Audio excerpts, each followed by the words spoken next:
Hello student, आज 11वीं class की फिजिक्स में chapter number 9 work, power and energy पढ़ेंगे। इसमें सबसे पहला टॉपिक हमारा क्या रहेगा? वर्क रहेगा। वर्क क्या होता है, मतलब कार्य क्या है। तो हमें इस चैप्टर में सबसे पहले वर्क की डेफिनेशन पढ़नी है। वर्क क्या है? वैसे इसे नॉर्मली यदि मैं पढ़ाना चाहूँ तो वर्क एक किसी ऑब्जेक्ट पे जब हम कोई फोर्स अप्लाई करते हैं, किसी ऑब्जेक्ट पे फोर्स अप्लाई हुआ है F, और वो जितना डिस्प्लेस हुआ है अकॉर्डिंग टू डायरेक्शन फोर्स की डायरेक्शन में जितना वो क्या हो रहा है, डिस्प्लेसमेंट हो रहा है उसके अंदर, वही हमारा क्या होता है, वर्क होता है।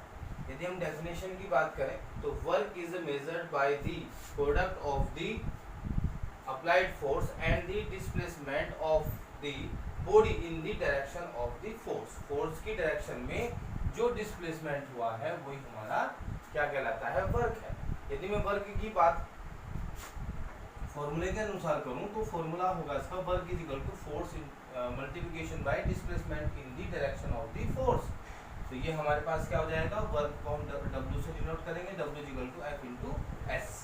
यहाँ पर यदि ये ऑब्जेक्ट है, इस ऑब्जेक्ट पर हम फोर्स अप्लाई F करते हैं तो वो जितना डिस्प्लेस हो रहा है, फॉर एग्जांपल ये S डिस्प्लेसमेंट हुआ इसका, ये इस A पोजीशन से B पोजीशन में पहुंचता है, तो यहाँ इस ऑब्जेक्ट का जो डिस्प्लेसमेंट हुआ वो S हुआ। तो यहाँ पर हम क्या करेंगे, यहाँ हम इसका फॉर्मूला पढ़ सकते हैं, W equal to F into S। In any case यदि ये किसी ऑब्जेक्ट, जब हम ऑब्जेक्ट पर कोई फोर्स अप्लाई करते हैं, वो फोर्स किसी एंगल पे अप्लाई हुआ, तो वहाँ पर W equal to F cos theta S आ जाएगा, मतलब W equal to F S cos theta में वो कन्वर्ट हो जाएगा। तो इसका मतलब क्या है, यदि हम कोई F इंटू S जो है एक वेक्टर क्वांटिटी है, यदि इनका प्रोडक्ट हम डॉट प्रोडक्ट को हम एक्सप्लेन करें तो वो F S cos थीटा में ही कन्वर्ट होता है। तो इसलिए इस W को हम F S cos थीटा भी लिख सकते हैं। जैसे ये एक वेक्टर, दोनों वेक्टर क्वांटिटी है और ये एक स्केलर क्वांटिटी है। यदि मैं इस वेक्टर क्वांटिटी का डॉट प्रोडक्ट को एक्सप्लेन करूं तो वो cos थीटा में कन्वर्ट होता है। ये एक स्केलर क्वांटिटी है और इसका जो यूनिट होता है वो हमारे पास जूल होता है। तो इसका मतलब क्या है कि वर्क जो मेजर किया जाता है वो जूल में किया जाता है। जैसे मान लीजिए हमने किसी ऑब्जेक्ट पे जो भी वर्क किया वो हमें जूल में पढ़ना पड़ेगा, मतलब कि मेजर हमें उससे जो करना पड़ेगा वो जूल में करना पड़ेगा। इसके बाद नंबर आता है वर्क के बाद, मतलब हम किसी कार्य के लिए हम हिंदी में समझाना चाहें तो हिंदी में समझाएंगे कि यदि किसी वस्तु पर कोई बाह्य बल F कार्य कर रहा है तो वह बल की दिशा में जितना भी स्थापित होगा वही हमारा क्या होगा, बल कहलाता है। तो बल, किसी वस्तु पर लगाया गया बल किसी को क्या कहलाता है, वर्क कहलाता है, मतलब कि कार्य कहलाता है। तो किसी वस्तु पर लगाया गया बल और बल की दिशा में जितना विस्थापन होगा उसके गुणनफल को हम क्या बोलते हैं, बल के कार्य कहते हैं। ये कार्य बराबर होता है F इंटू S। यदि हम इसका ये F और S किसी, ये बल जो है किसी कोण पर लगा कार्य कर रहा हो तो यहाँ ये W equal to F into S cos theta में कन्वर्ट हो जाएगा। ठीक है, ये दोनों एक वेक्टर क्वांटिटी है, सदिश राशि है, तो इन दोनों का अदिश गुणन करेंगे। अदिश गुणन करने के बाद जो इनका अदिश गुणन आता है वो एक cos थीटा में कन्वर्ट करेंगे। तो हमारे पास एक फॉर्मूला ये है, वेक्टर फॉर्म में ये है और एंगल में ये वाला। कैसी राशि है, अदिश राशि, कार्य एक अदिश राशि है। इसको हम इसका जो मात्रक होता है वो होता है जूल। इसके बाद हम क्या पढ़ेंगे, इसके बाद हम पढ़ेंगे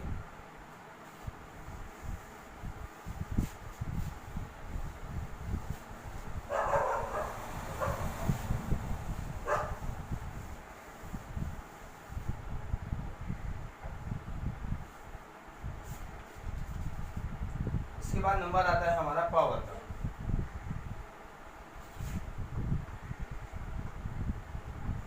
इसके बाद नंबर आता है पावर, शक्ति, क्या कहते हैं, शक्ति।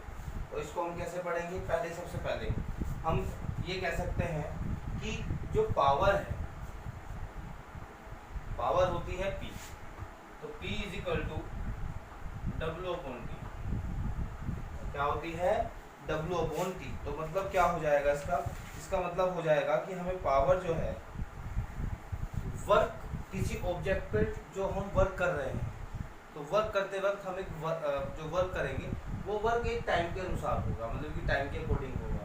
तो पावर को हम कह सकते हैं क्या कि W अपॉन टी। तो W क्या है, एक वर्क है जो किसी ऑब्जेक्ट पे हम अप्लाई कर रहे हैं या वर्क हम कर रहे हैं किसी ऑब्जेक्ट पे और टाइम के अकॉर्डिंग। तो पावर इज इक्वल टू होता है वर्क अपॉन टाइम, मतलब किसी ऑब्जेक्ट पे वर्क जितना भी करेंगे, फॉर एग्जांपल हम W वर्क कर रहे हैं और टाइम उसमें जो है T लग रहा है, तो उसकी पावर कितनी हो जाएगी, वो पावर हो जाएगी हमारी P is equal to W upon T.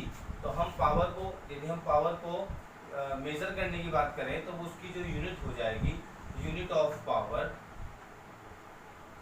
वो हो जाएगी जूल होता है, ये होती है जूल अपॉन सेकेंड। तो हम ये कह सकते हैं कि 1 joule per second is equal to 1 watt होती है। तो इसका मतलब क्या है कि इसका जो मात्रक हुआ वो क्या हुआ, वाट हुआ। शक्ति का मात्रक वाट होता है, पावर का मात्रक यूनिट जो है वो हमारी वाट होती है।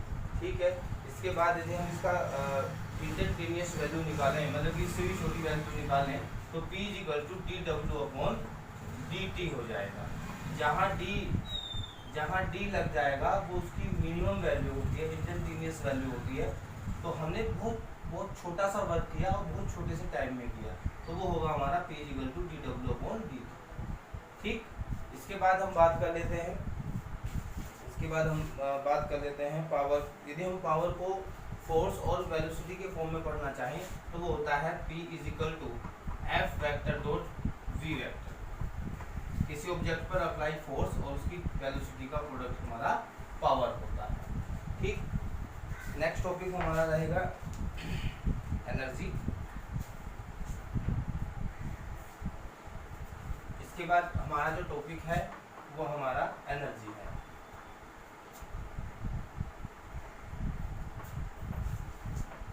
ऊर्जा, तो इसमें हमें ऊर्जा के बारे में पढ़ना है, मतलब हमें एनर्जी पढ़ना है। तो एनर्जी क्या है, एनर्जी को हम इस तरीके से कह सकते हैं कि the energy of the body is defined as it capacity of the doing work. किसी ऑब्जेक्ट की वर्क करने की जो कैपेसिटी है वो हमारी एनर्जी होती है। किसी ऑब्जेक्ट पे हम जो भी वर्क कर रहे हैं तो जो वर्क करने की कैपेसिटी है वो हमारी एनर्जी होती है। ये एनर्जी जो है एक वर्क के फॉर्म में होती है, और जो यूनिट हमारा एनर्जी की, यदि हम यूनिट की बात करें तो जो यूनिट हमारी वर्क की होगी वही हमारी जो है यूनिट एनर्जी की होगी, जो कि हमारी जूल है। ठीक, उसके बाद ये एनर्जी जो होती है वो दो टाइप की होती है, लेकिन हम इसको जो है आपके कोर्स के अकॉर्डिंग दो टाइप की होती है, जो कि पहली है आपके पास काइनेटिक एनर्जी,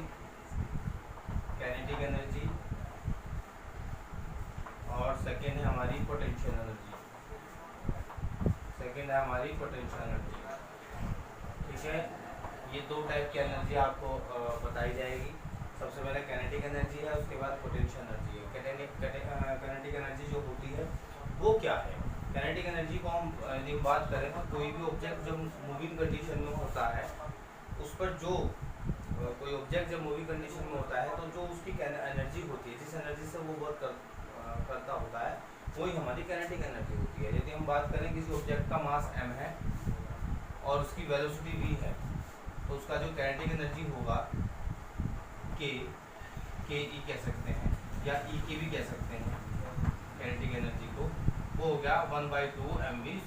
ये तो हमारी इक्वेशन कौन सी हुई, कह सकते हैं E के is equal to kinetic energy को, मतलब गतिज ऊर्जा को 1/2 mv²। ये हम आपको काइनेटिक एनर्जी का फॉर्मूला बता रहे हैं। यदि पोटेंशियल एनर्जी की बात करें तो पोटेंशियल एनर्जी हमारी क्या है, पोटेंशियल एनर्जी को हम EP कह सकते हैं, और इसका फॉर्मूला होता है mgh। इसका जो प्रूफ है वो मैं आपको नेक्स्ट लेक्चर में समझाऊंगा। ठीक है, तो लेकिन हमें ये पढ़ना है कि एनर्जी क्या है, एनर्जी के टाइप बता दिए। काइनेटिक एनर्जी होती है 1/2 mv² और पोटेंशियल एनर्जी होती है mgh। ठीक, तो ये दोनों जो है पोटेंशियल एनर्जी थी। इससे नेक्स्ट टॉपिक जो है नेक्स्ट लेक्चर में पढ़ाएंगे। आज के लिए